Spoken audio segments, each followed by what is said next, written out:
It is better to offer no excuse than a bad one. It is better to be alone than in bad company. If freedom of speech is taken away, then dumb and silent we may be led, like sheep to the slaughter.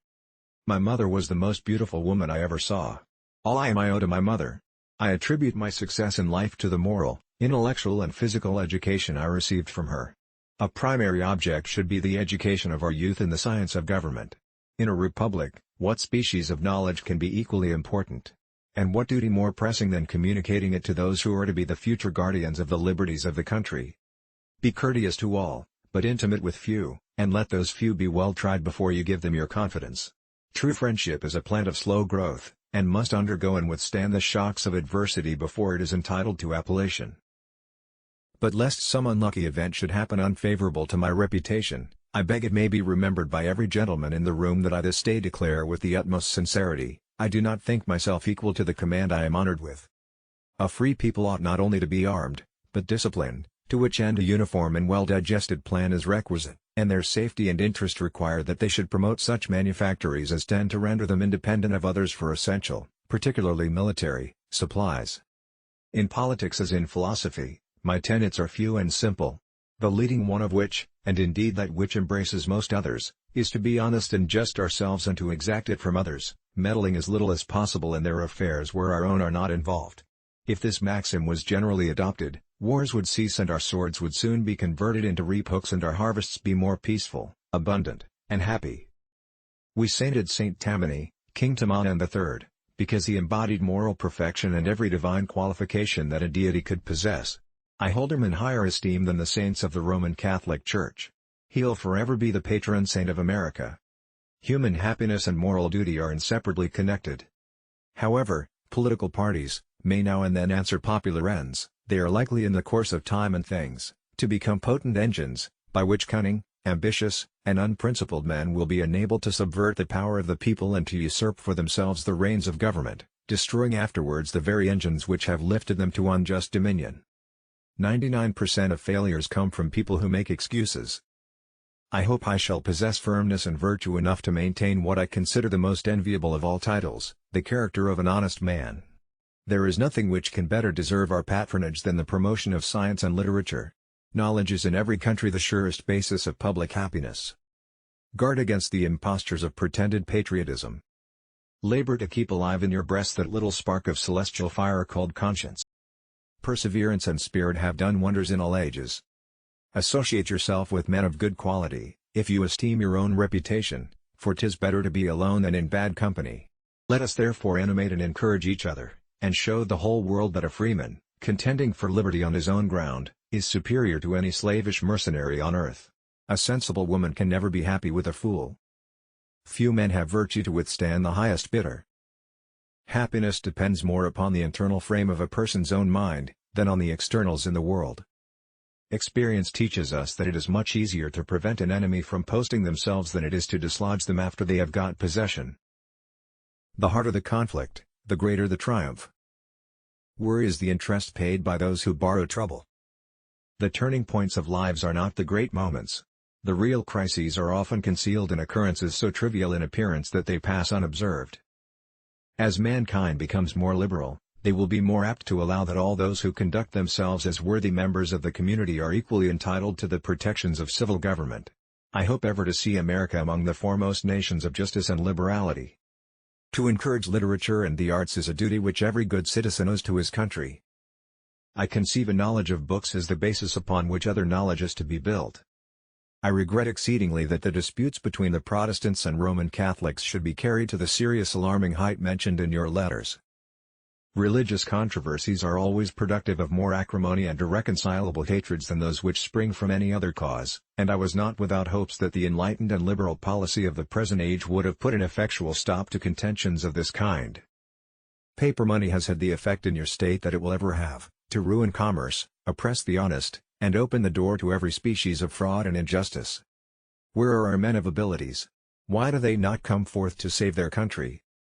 We must consult our means rather than our wishes. Real men despise battle, but will never run from it. Be courteous to all, but intimate with few, and let those be well tried before you give them your confidence.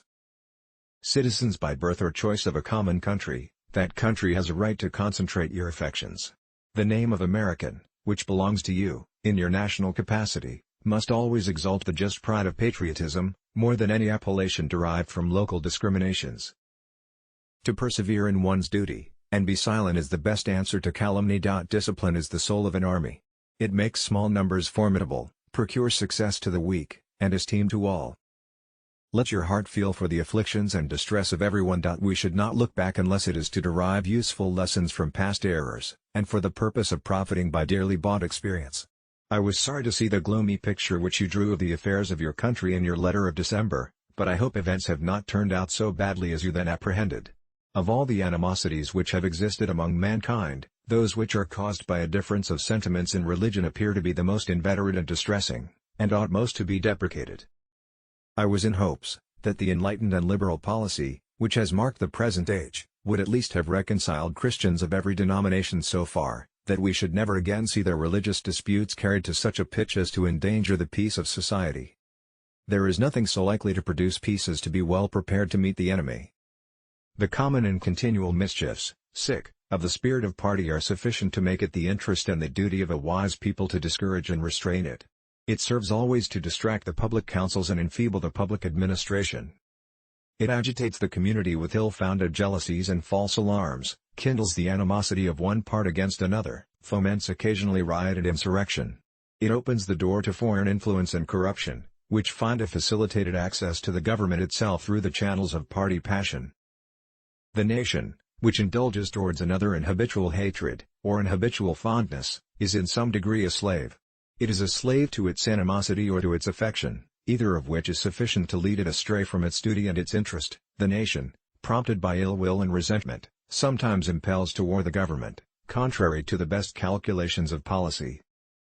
The government sometimes participates in the national propensity, and adopts through passion what reason would reject. At other times, it makes the animosity of the nation subservient to projects of hostility instigated by pride, ambition, and other sinister and pernicious motives. The peace often, sometimes perhaps the liberty, of nations has been the victim. To enlarge the sphere of social happiness is worthy of the benevolent design of a Masonic institution, and it is most fervently to be wished, that the conduct of every member of the fraternity, as well as those publications, that discover the principles which actuate them, may tend to convince mankind that the grand object of Masonry is to promote the happiness of the human race. Be not glad at the misfortune of another, though he may be your enemy. The great rule of conduct for us, in regard to foreign nations, is, in extending our commercial relations, to have with them as little political connection as possible. Promote, then, as an object of primary importance, institutions for the general diffusion of knowledge. In proportion as the structure of a government gives force to public opinion, it is essential that public opinion should be enlightened. No punishment, in my opinion, is too great, for the man who can build his greatness upon his country's ruin. I hold the maxim no less applicable to public than to private affairs, that honesty is always the best policy. If to please the people, we offer what we ourselves disapprove, how can we afterwards defend our work? Let us raise a standard to which the wise and honest can repair. The rest is in the hands of God. Overgrown military establishments, which, under any form of government, are inauspicious to liberty, and which are to be regarded as particularly hostile to republican liberty. Nothing is more essential, than that permanent, inveterate antipathies against particular nations, and passionate attachments for others, should be excluded, and that it is substantially true, that virtue or morality is a necessary spring of popular government. The rule, indeed, extends with more or less force to every species of free government. Anything will give up its secrets if you love it enough. Not only have I found that when I talk to the little flower or to the little peanut they will give up their secrets, but I have found that when I silently commune with people they give up their secrets also, if you love them enough. Gentlemen, you will permit me to put on my spectacles, for I have grown not only gray, but almost blind in the service of my country. March 15, 1783. No people can be bound to acknowledge the invisible hand which conducts the affairs of men more than the people of the United States. Every step by which they have advanced to the character of an independent nation seems to have been distinguished by some token of providential agency.